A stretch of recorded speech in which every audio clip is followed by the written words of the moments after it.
3 semanas hace ya desde que nuestra ciudad quedó literalmente bajo el agua.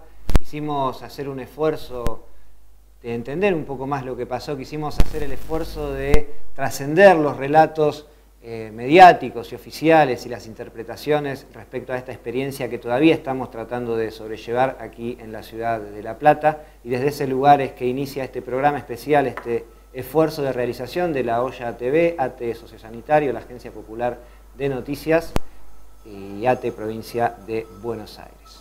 Bueno, hola a todos, mi nombre es Daniel Godoy, me acompaña Pablo Antonini, tenemos invitados, tenemos testimonios, imágenes, explicaciones y sobre todo una invitación a reflexionar sobre este hecho catastrófico que nos tocó vivir en la ciudad de La Plata. Vamos con el programa.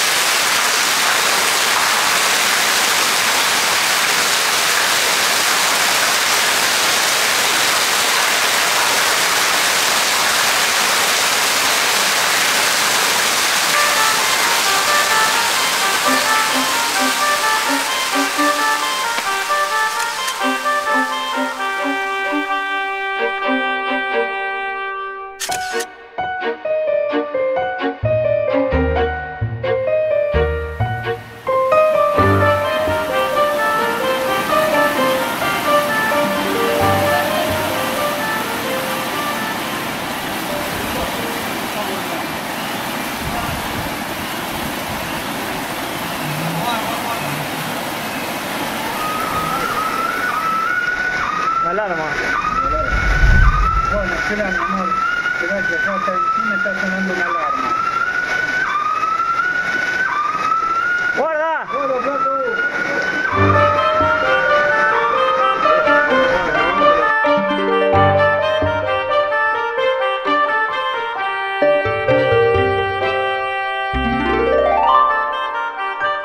Yo me acuerdo habernos inundado terriblemente, yo tenía 12 o 13 años. La gente lo que tiene miedo ahora a la noche, me decían varios vecinos de ahí del barrio, es que vieron caras extrañas y tienen el temor de seguridad. Entonces estuvimos hablando con el ministro Casal para que por favor haya mucha vigilancia, mucha presencia policial. Y las personas que estén habilitadas para entregar agua, para entregar cosas, que vayan identificados con pecheras. Con el volumen de la lluvia en tan poco tiempo desbordó la capacidad que puede haber desde cualquier gobierno local de poder dar respuestas de acuerdo a la dimensión que alcanzó esta situación.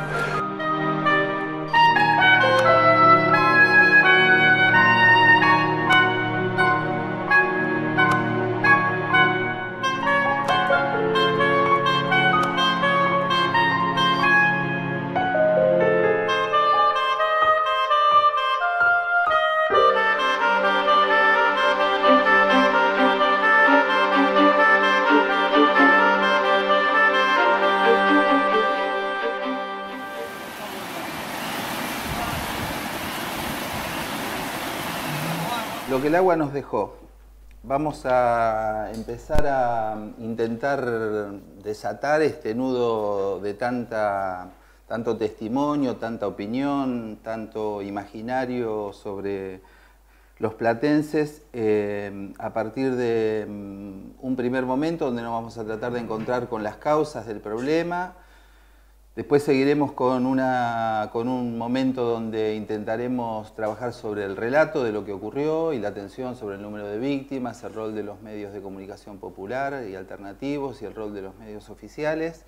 E intentaremos terminar con un nudo temático donde intentaremos ver las causas. Tenemos en este primer bloque 4 invitados. Les agradecemos a todos la visita. Fabián Román, especialista en desarrollo sustentable y gestión ambiental. Gastón Crespo, concejal del FAP en la ciudad de La Plata. Y aquí a Horacio Bozano, que es doctor en Geografía, Ordenamiento Territorial y Urbanismo, y a Eduardo Karakachov, que es parte de la Asamblea Defendamos La Plata. Vamos con unas primeras imágenes para empezar la conversación.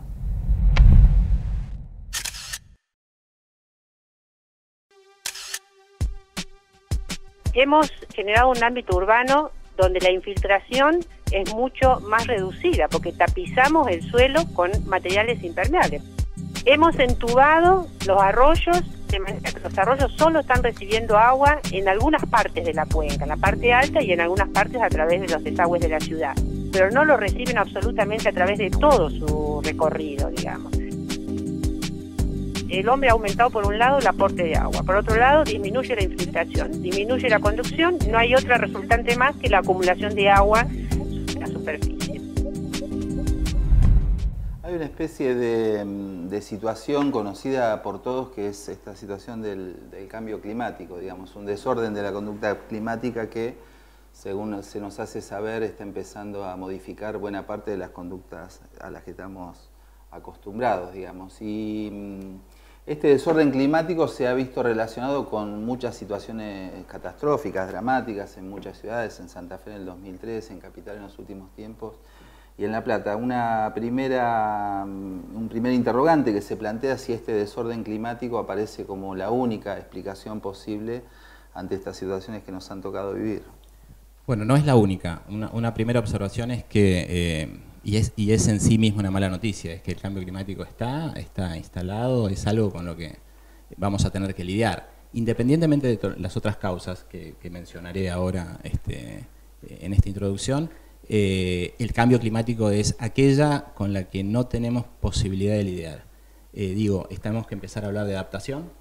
Esto es, además de todos los esfuerzos que hagamos para reducir las emisiones de gases de efecto invernadero, que son, digamos, con toda la evidencia científica encima, la causa principal por la cual se produce esa distorsión del clima, porque a partir del aumento, digamos, de gases de efecto invernadero en la atmósfera, se potencia ese efecto, que es un efecto benéfico y explica la vida en la Tierra, de hecho, se produce una distorsión en el clima a partir del calentamiento global. Esa sería la explicación técnica.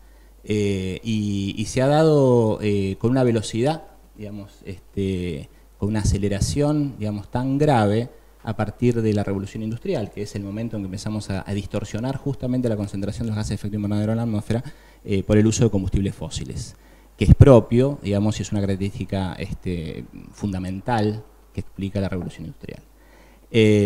Eso es un tema fundamental para comprender la tragedia, no solo de La Plata, sino las otras que mencionabas, pero existen otras. Sobre el tema del cambio climático, como decíamos, no hay mucho más para hacer en el corto y mediano plazo. Incluso si nosotros dejáramos de emitir gases de efecto invernadero hoy, digamos, y redujéramos dramáticamente el uso de combustibles fósiles y las otras fuentes de emisiones que no son solamente, digamos, los combustibles fósiles, sino en definitiva todo lo que hacemos como sociedad de consumo, los otros gases que están incluidos, digamos, en el protocolo de Kioto particularmente, digamos, que nos ilustra acerca de cuáles son los gases críticos que tienen que ver con el calentamiento global y el cambio climático. Esa es una situación que nosotros tenemos que enfrentar, pero dramáticamente, pero que no va a tener resultados en el corto y mediano plazo. Esto que pasó en La Plata, como lo que ha pasado en otras ciudades, en Buenos Aires, Santa Fe, la que vos mencionabas, o las anteriores de La Plata, también tienen otras causas. Hay una sobre la que podemos trabajar mucho y seguramente aquí lo vamos a debatir y tiene que ver con la gestión. A ver qué hacemos bien o mal o de manera mediocre o tarde para poder prepararnos. Para la adaptación al cambio climático, fundamentalmente, para la contingencia, para manejar la situación de emergencia, por otro. Y eso incluye, por supuesto, las obras de infraestructura y todo lo demás. Hay un tercer elemento que acaso sea más sutil y que a mí me parece que en esta breve introducción se debe mencionar y que, por un lado, está vinculado al aumento de los gases de efecto invernadero en la atmósfera, que es el modo en el que nosotros producimos bienes. En definitiva, esto es un debate que hay que dar, porque si no, tenemos un problema respecto de la cuestión de cuáles son las responsabilidades que tenemos, o las corresponsabilidades, para ser más correcto, por lo que está sucediendo con el ambiente en general. Y esto, en lo particular, en la urbanización, en el modo en el que nosotros vamos produciendo esta migración tan dramática que se da, y no es propia solo de Argentina, sino es a nivel, digamos, de todo el mundo, ese corrimiento de las zonas rurales a las zonas urbanas, que va produciendo este aumento, digamos, de la ocupación del territorio, en lugares, digamos, que son vulnerables, digamos, que básicamente son humedales, digamos, a los efectos de categorizar ecosistemas. Por lo tanto, estamos uniendo un elemento fundamental de nuestra era, que es el cambio climático, digamos, problemática ambiental global y severa. Por otro lado, las fallas de la gestión, seguramente se discutirán aquí, acerca de lo que pudimos haber hecho mejor y lo que podemos hacer mejor para el futuro. Y lo tercero tiene que ver, insisto, es lo más sutil, pero a mí en lo personal y desde nuestra fundación nos interesa siempre plantear ese debate, es como sociedades, ¿no?, hacia dónde estamos yendo en el modo en el que consumimos, que tiene que ver con el modo en el que producimos los bienes. Ahí te referís específicamente al concepto de modelo productivo, digamos, ¿cuánto tiene que ver en estos planteos que vos haces, estos ejes, el modelo productivo en la Argentina, la deforestación, la ampliación de las franjas de monocultivo, etcétera, etcétera, y la urbanización de los sectores rurales, digamos? Sí, de hecho en un país como Argentina, cuando vos analizás cuáles son los elementos que más contribuyen al calentamiento global, y tenés que mirar al campo más que a la industria, esto es claro. El modo en el que nosotros producimos, básicamente, digamos, todo lo que es el paquete tecnológico para producir granos en Argentina, tiene que ver con esto mismo que vos decías, el corrimiento de las barreras agropecuarias, el corrimiento, digamos, que hace que a partir de los precios, aunque hoy estén un poco más relegados de los commodities, tengas que buscar cada vez más hectáreas para sembrar, siguiendo ese viejo modelo de la Revolución Verde de los años 60. Que cada vez, digamos, va tomando más territorio y, por lo tanto, se lleva puesto ecosistemas que no estaban pensados para la agricultura, que llevaron millones de años para transformarse en, por ejemplo, un bosque, las yungas, etcétera, ¿no? Sí, de eso estamos hablando, entre otras cosas. Y dentro de estas cuestiones generales, algunas de ellas que nos exceden, que tienen que ver con nuestra organización como sociedad, como país, como mundo, con lógicas productivas y con lógicas de producción en general, hay cosas mucho más específicas que hacen a la realidad de nuestra ciudad. Habíamos dicho cuando lo presentamos a Horacio que él es doctor en geografía y especialista en ordenamiento territorial y urbanismo, y sabemos que ahí también están muchas de las claves para entender este fenómeno, en el ordenamiento territorial y el urbanismo de nuestra ciudad de La Plata. Exactamente, sí. En realidad coincido con el colega que hay una causa profunda que está ligada con el cambio climático. Y la causa del cambio climático está ligado con el modo de consumo. Es decir, cuando algunos líderes hablan de un mundo más sobrio, cuando se habla de que los habitantes en Alemania, si todos los habitantes del mundo tuvieran los autos que tienen los habitantes de Alemania o de Estados Unidos, la situación sería mucho peor. Si uno se pusiera a pensar en las causas, ya no desde el ordenamiento territorial y el urbanismo, que es mi especialidad. Yo trabajo en inteligencia territorial, que es una red científica mundial solidaria, donde los científicos trabajamos en proyectos complejos. La lectura que estamos haciendo a partir ya de 4 reuniones que hemos hecho científicos del CONICET y de la Universidad de La Plata, básicamente a partir de la que hablaba el colega, se podría resumir en 4 causas. Una tiene que ver con el territorio, otra tiene que ver con la gente, otra tiene que ver con las obras y otra tiene que ver con las decisiones. Nosotros hablamos de un desordenamiento territorial. Nosotros investigamos lote por lote La Plata. Yo investigué lote por lote La Plata en Senay de Berisso. Hicimos investigaciones colectivas, propusimos mejoras. Y cuando cruzamos, tenemos informaciones, ¿no? Cuando cruzamos imágenes del año 92, 96, 2000, 2003 y 2013, estamos viendo que no se respetó, sobre todo en los últimos años, el código urbano y la dinámica del Consejo de Ordenamiento Urbano y Territorial de La Plata, sin hablar del caso de Berisso y Ensenada, no se respetó. Primera causa, un desordenamiento territorial, es decir, trabajar por un ordenamiento territorial adaptado al cambio climático y no al mercado. Es decir, en los últimos años nos están demostrando que el ordenamiento territorial, no solo en La Plata, en Senay de Berisso, en muchas metrópolis de América Latina, está mucho más adaptado al mercado que al cambio climático. Segunda causa, la gente. Nosotros no tenemos la trayectoria de concientización, de educación, de contingencia que tiene, por ejemplo, la gente con el terremoto en Mendoza, ni otros colegas de la Red Mundial en África que trabajan con alerta temprana, ni colegas que trabajan con el terremoto en Colombia. Es decir, a mi juicio hay un trabajo muy, muy fuerte de educación, de concientización, ¿no? Que también está ligado a la adaptación producto del cambio climático. Tercer aspecto, las obras. Y las obras no son solamente hidráulicas.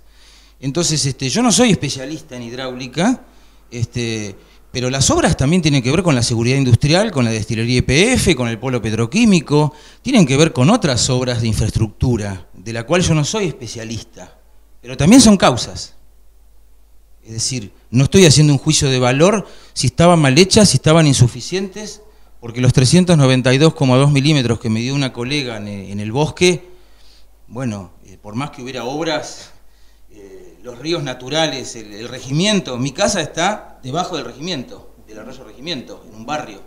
Entonces, los arroyos siguen su cauce natural, su curso natural. Y la cuarta causa, tal vez es la más difícil, tiene que ver con la toma de decisiones. Entonces, estas redes científicas trabajan en la co-construcción horizontal, lógica, racional y operativa, sobre todo, de lo que es la co-construcción de la toma de decisiones, cuando podemos tener discusiones de años de las insuficiencias en las lógicas, en las racionalidades adoptadas en las tomas de decisiones de la situación que estamos atravesando. Si los 392 milímetros hubieran caído en la cañada de Arregui, en el Tubicaminí, en el Pino Magdalena, donde viven 1000 personas, nadie hubiera hablado de esto. Si dentro de 3 años caen 370 milímetros en Budge, Albertina, Fiorito, Crucecita, La Ferrera y González Catán, por supuesto que toda la gente va a estar hablando. Por eso las causas, en realidad, es una macrocausa, a mi juicio, que tiene que ver con el cambio climático, producto de un modo de consumo patético que estamos viviendo, y que tiene que ver con la gente, con el territorio, con las obras y con la toma de decisiones. Nosotros no somos decisores, pero estamos participando en una iniciativa totalmente horizontal, con organizaciones sociales, con instituciones públicas que están ejecutando programas y con investigadores, que en realidad ninguno, me contaban en la legislatura, en otros lados, ninguno conoce lo que está haciendo el otro. Entonces, si nosotros no vamos a conocer lo que está haciendo el otro, entonces podemos reunirnos en un año y decir, mira, la Cruz Roja está haciendo tal cosa, la Facultad de Ingeniería está haciendo tal cosa, la legislatura está haciendo tal cosa, la Dirección de Salud de la Municipalidad está haciendo tal cosa, la Dirección de Hidráulica de la provincia está haciendo tal cosa. Si no hacemos un ejercicio de reunirnos para plantear estas cosas en conjunto, entonces nosotros no lo vamos a resolver. Podemos decir que estamos en presencia de crónica de una inundación anunciada, digamos, porque también es muy manifiesto todos los informes científicos de las universidades y de las facultades de La Plata y de otras organizaciones que han preanunciado con una antelación demasiado importante esto que iba a pasar, donde este desorden del que ustedes hablaban se presentó, pero sobre una situación que estaba prácticamente anunciada, que si esto pasaba podía tener estas consecuencias. En el caso de la organización que representa a Eduardo Karakachov, una organización civil, Defendamos La Plata, que conjuga buena parte de profesionales y de integrantes de la sociedad civil, ha sido uno de los protagonistas, digamos, que en la vida pública de La Plata ha tenido posicionamiento muy claro y muy contundente respecto de, por ejemplo, el último Código de Ordenamiento Urbano. ¿Qué nos podemos decir al respecto? Sí.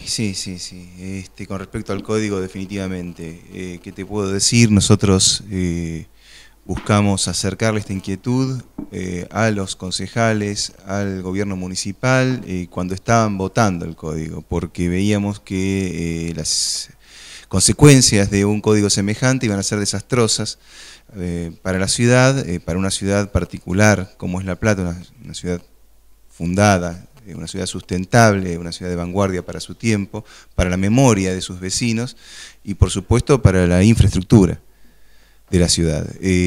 Todo esto se alcanzó como se pudo porque la municipalidad se cerró, no quiso saber nada, de hecho la municipalidad sigue cerrada, como si no hubieran podido apreciar la inundación.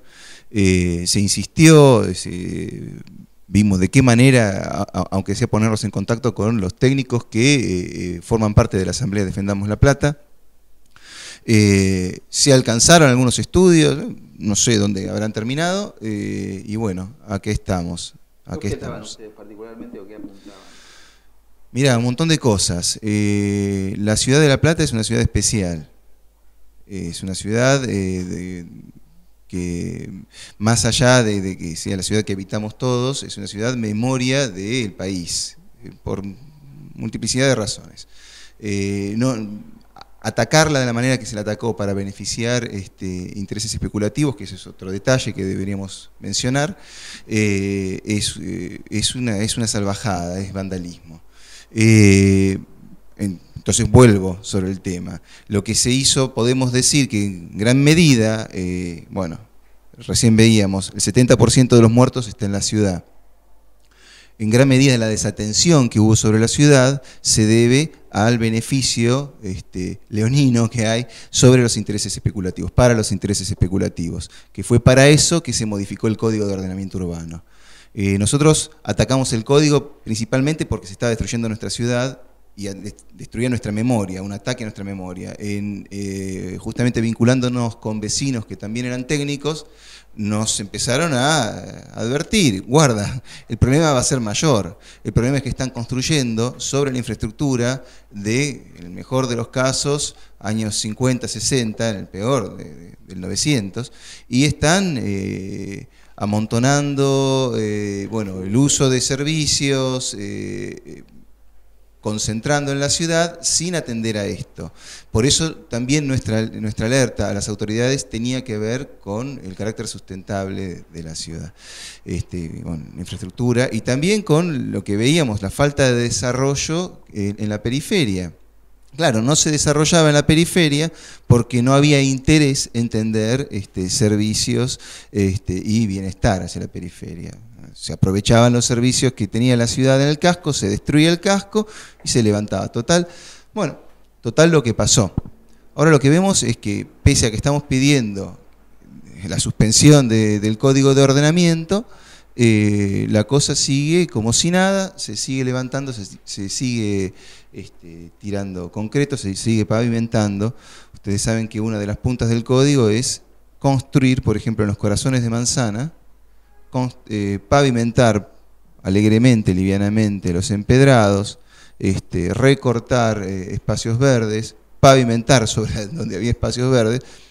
Se sigue adelante con esto.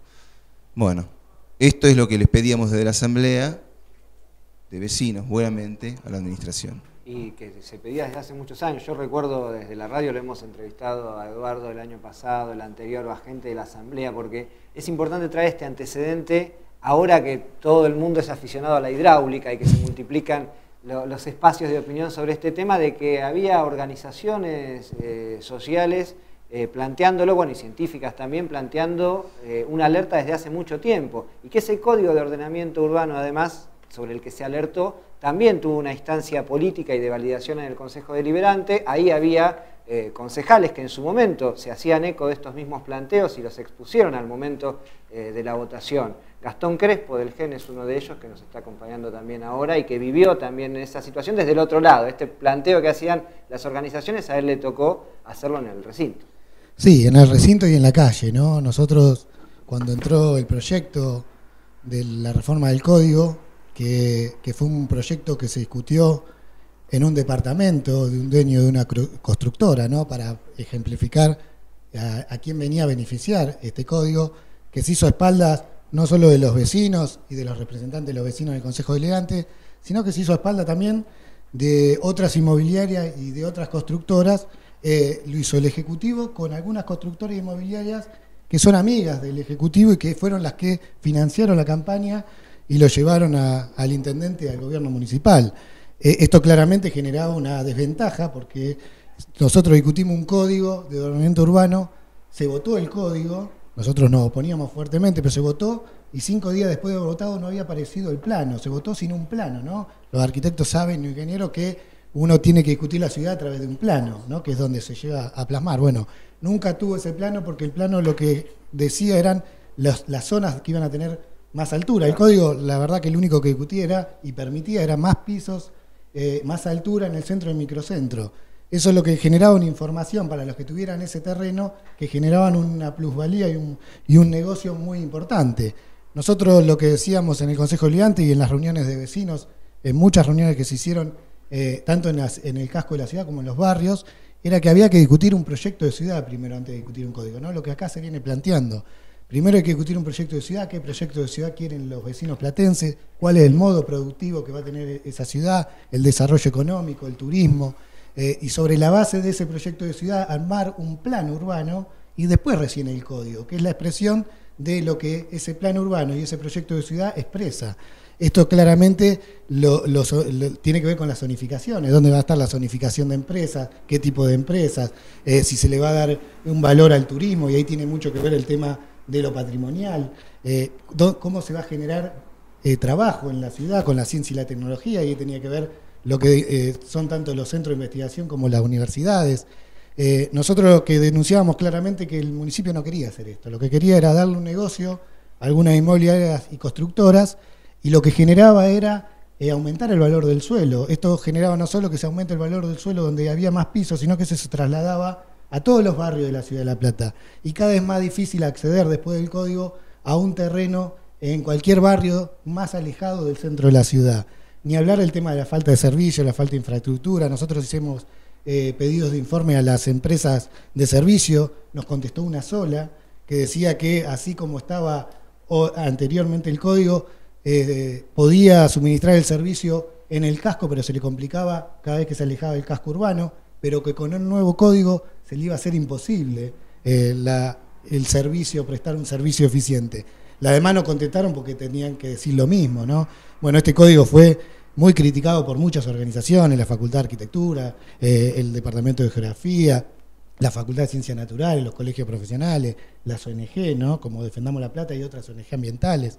Se le sacaba el estudio de impacto ambiental a las obras, que era algo muy importante. Nosotros preguntamos, después de esta inundación, hicimos un proyecto en el Consejo Deliberante, que ya lo habíamos planteado cuando fue la discusión del código, es el tema del estudio hidráulico, ¿no? Que se le tiene que pedir a cualquier obra y a cuando uno hace una subdivisión, ¿no? No solo una empresa, sino una construcción. Bueno, todo esto no se pedía porque el código o lo sacaba o el Estado miraba para otro lado. Y creo que lo que desnudó para nosotros la trágica noche de la tormenta en la Ciudad de La Plata es la ausencia del gobierno municipal, pero también del gobierno provincial y nacional, para prevenir, con esto que se decía acá, la alerta temprana.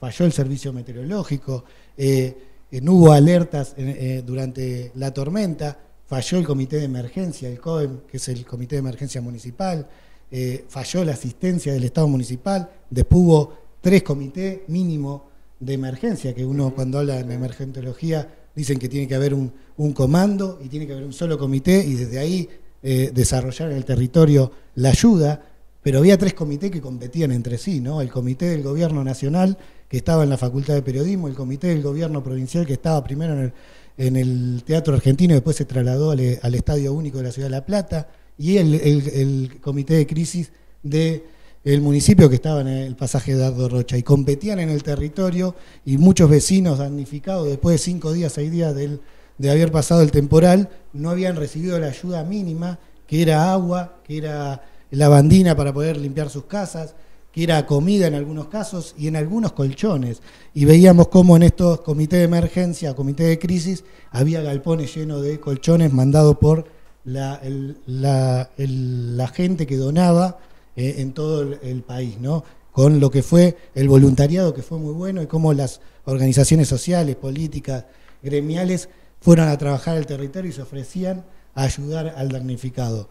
Pero también nosotros lo que vimos con esta tragedia no fue la ausencia del Estado y la ausencia del gobierno para resolver los problemas, sino también la presencia del gobierno municipal, provincial y nacional y del Estado de la peor forma, ¿no? Estas cosas que generó el código y que genera la gestión pública, de que se hace todo por izquierda, que se hace todo ilegal porque se le es muy complicado a un constructor, a una persona que quiere construir una casa, los tramiteríos que tiene que hacer el Estado, y entonces se hace todo ilegal y se hace por afuera, y eso genera obviamente muchos recursos que no van al erario público para hacer políticas públicas y que se van en la corrupción. Por eso también creo que esta tragedia desnudó que la corrupción se lleva vidas también, ¿no? Nos parecía muy interesante y de ahí un poco también la convocatoria, la composición de esta mesa, esta distinción que hacía Horacio. Cuando uno dice obras no habla solo de mecanismos de desagote o de obras de infraestructura grandes para que se vaya el agua, sino de la manera de pensar una ciudad y de pensar su disposición territorial, y cuando uno construye, qué es lo que pasa en el entorno de eso que se construye. La idea era, no sé cómo estamos de tiempo, pero pedirles una reflexión final a cada uno, si les parece, en relación a esto, con esta idea, ¿no? Cuando hablamos de obra no estamos hablando solamente del arroyo del Gato, sino de todo lo demás. Para ser muy breve, dos temas. La dispersión de lo que se está haciendo es asombrosa, es vergonzosa. Es decir, si no hay voluntad, esto que contaba el señor concejal, si hay 3 grupos y si eso que están trabajando en la contingencia, pero si hay otros grupos que están trabajando desde lo nacional, lo provincial, lo municipal, desde lo legislativo, desde lo social, desde lo académico, desde lo científico aplicado, si no nos unimos, no vamos a resolver absolutamente nada, pero nada, de nada.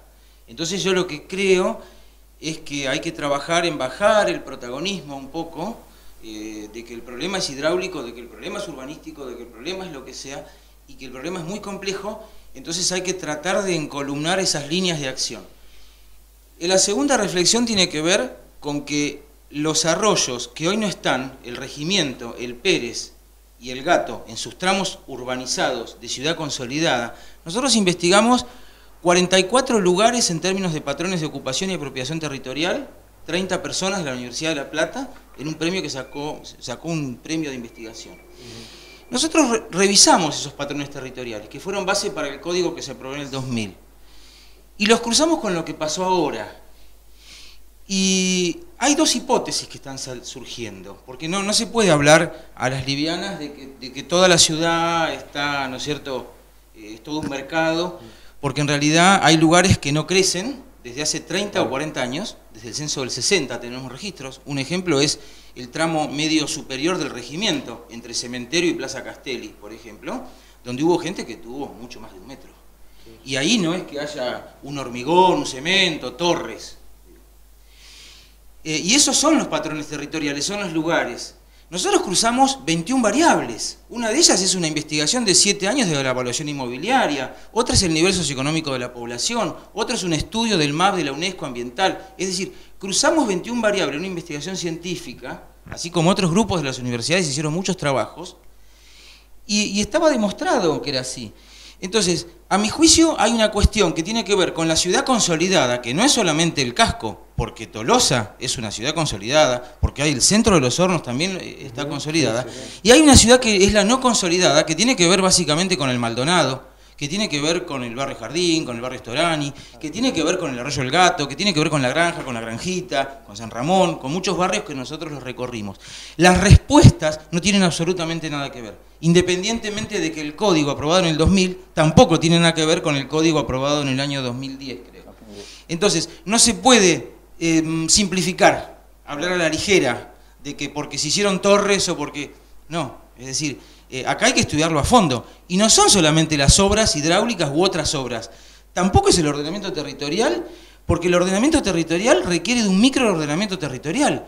Porque hay vecinos en el tramo medio del Maldonado que tuvieron situaciones totalmente semejantes a algunos tramos del Arroyo del Gato. Claro que es así. De todos modos, Fabián, digamos que vos has tenido experiencia por el trabajo que haces en visualizar otras realidades en el país y a nivel internacional, porque hay una invitación por parte de la producción, digamos, de trabajo de este programa de tensar una hipótesis respecto a si este es un problema de gestión o es un problema de modelo, habida cuenta de que 2003, hace 10 años, Santa Fe, signo político del Partido Justicialista, la Ciudad de Buenos Aires hace muy poco con la gestión política del PRO, y en La Plata con el gobierno de Bruera, han vivido situaciones parecidas, digamos, parecía que podíamos estar ante la hipótesis que esto, sí, hay un problema de gestión y de modelo en todo caso. Pero vos nombraste la palabra adaptación, digamos, como una suerte de poder sobrellevar estos cambios en la conducta climática que, como vos dijiste, son irreversibles, pero que en el plano de las decisiones de la política pública hay que poner en funcionamiento para estar, en todo caso, mejor preparado y que no vuelva a ocurrir. Sí, la adaptación es, digamos, una estrategia compleja, digamos, con muchas líneas de acción, tiene que ver con las infraestructuras que tenemos que preparar, porque si llueve 300 milímetros de nuevo en el corto plazo, sí, incluso si hacen grandes obras de desagüe, digamos, hay algo insostenible en el diseño de las grandes ciudades. Las grandes ciudades son per se, digamos, espacios y sobre todo cuando se colocan en lugares cerca de la costa y donde están sobre cuencas de drenaje que tienen un alto grado de vulnerabilidad. Entonces, trabajar sobre la vulnerabilidad, que además los pone a los sectores más vulnerables en condición de riesgo, por una cuestión natural de ocupación de territorio, de los lugares más bajos, es uno de los elementos de la adaptación. También la adaptación no le toca tanto a La Plata, tiene que ver, y hay enfoques de adaptación, digamos, a nivel comunitario, que tiene que ver con empoderar, digamos, a las comunidades para que puedan enfrentar las condiciones de cambio climático y evitar refugiados ambientales, una nueva categoría que nosotros estamos teniendo. Es decir, hay gente que tiene que emigrar, no pasa aquí, somos seres urbanos, pero hay gente que tiene que emigrar porque ya el cambio climático ha producido cambios irreversibles al sustento que ellos tenían, al modo de vida que tenían, de producir y de generar, digamos, sus recursos. Entonces, esto es fundamental. Yo diría que como cierre, porque sé que tenemos poco tiempo, creo que tenemos que trabajar y tal vez este tipo de tragedias nos permitan tomar algunas lecciones y aprender de esas lecciones. Una tiene que ver con, podemos reflexionar acerca de la magnitud del cambio climático, es fundamental. Yo creo que este es un elemento. Y va a volver a pasar y va a seguir pasando si tenemos 400 milímetros. Nos estamos transformando en ciudades tropicales y este es un hecho.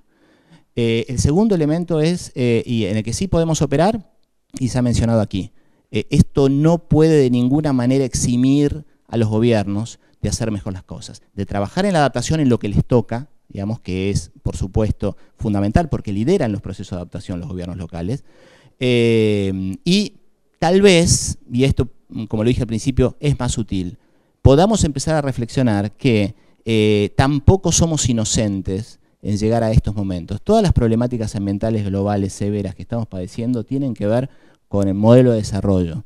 No es algo que nosotros podemos cambiar de un día para otro, eso está claro. Lo que sí sería bueno que episodios como este nos permitan reflexionar, que además hay algo para poner en debate, y tiene que ver con cómo funciona la sociedad de consumo, ¿sí? Porque no somos inocentes tampoco en eso, con las responsabilidades en su justa medida para cada uno.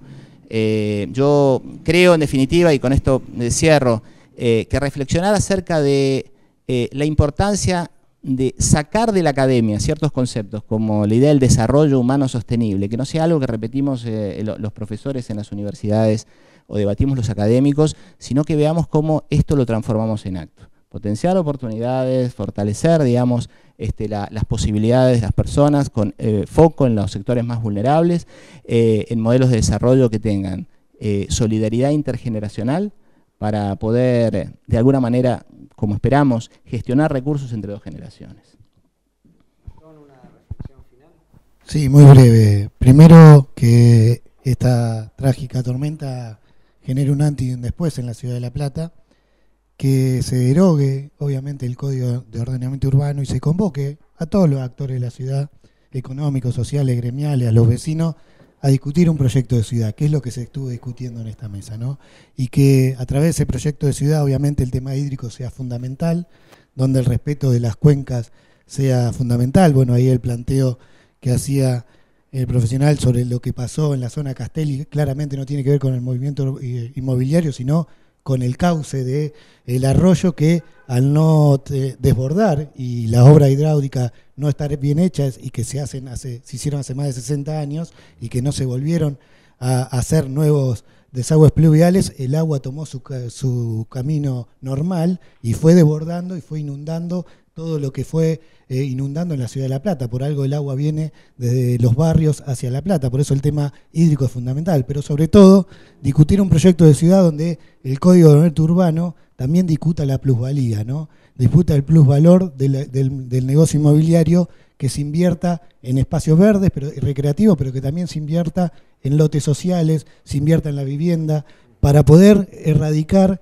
todas las viviendas que, como acá se dijo, que están a la vera del arroyo, que eso genera no solo una mala calidad de vida para los vecinos que viven ahí, sino que los exponemos a que sufran lo que sufrieron en estas inundaciones y también perjudican y agudizan el escurrimiento de las aguas, agudizando más el problema para todos los vecinos. Por eso me parece que es una oportunidad para que todos los vecinos de la ciudad de La Plata entendamos que podemos ser partícipes de la discusión del urbanismo y de nuestra ciudad, discutir un proyecto que nos contenga a todos, que sea inclusivo y donde la plusvalía, vuelvo a decir, sea un tema a discutir, porque si no, los códigos de ordenamiento urbano terminan siendo un negocio inmobiliario perjudicando a los vecinos comunes, ¿no? Yo le agregaría también la idea de la plusvalía del valor humano, ¿no? Porque tampoco hay que perderse en esta discusión técnico, científico, política, todavía no determinados números de muertos, pero que suman más de 50, y bueno, y la dolorosa pérdida simbólica y material de miles de vecinos. Eduardo, para terminar, la postura de Defendamos La Plata respecto del proceso político, respecto de las inundaciones y del Código de Ordenamiento Urbano, que es lo que está en tela de juicio. Mira, las solicitadas haciendo lobby y presión para modificar el código, las solicitadas del 2009, decían algo así como la construcción es progreso. Lo que nosotros queremos decir es que no estamos para nada en contra del desarrollo de la ciudad. Justamente lo que nos pasó es producto del subdesarrollo de la ciudad, es un proceso de subdesarrollo de la ciudad. Nosotros sí queremos progreso y bienestar para los platenses. De hecho, estamos clamando porque eso sea para todos, con el derecho a la ciudad, con el desarrollo de la periferia, con un código serio que no sea multiplicador de alquileres y del precio de la vivienda, que es el único objeto que tuvo este último código, con un código consensuado entre vecinos, pero por supuesto con técnicos y autoridades, no como el último código en materia de desarrollo urbano. Y una calle para los vecinos, una calle para socializar, que es la función de la calle. Ahora tenemos una calle en donde directamente no podemos estar. ¿El código nos trajo la inundación? Yo creo que sí. El código, además de las lluvias, obviamente, el cambio climático, profundizó la situación de crisis de la ciudad, y también un montón de cosas más que deberíamos tener en cuenta. Además del alza de los alquileres, la violencia que hay en la calle, bueno, un código que realmente sea para los vecinos y para los habitantes de la ciudad y para un desarrollo real de la ciudad de La Plata. Bien, bueno, agradecidos la presencia de ustedes, el tiempo que dispusieron y seguimos explorando un poco acerca de lo que el agua nos dejó. Bien.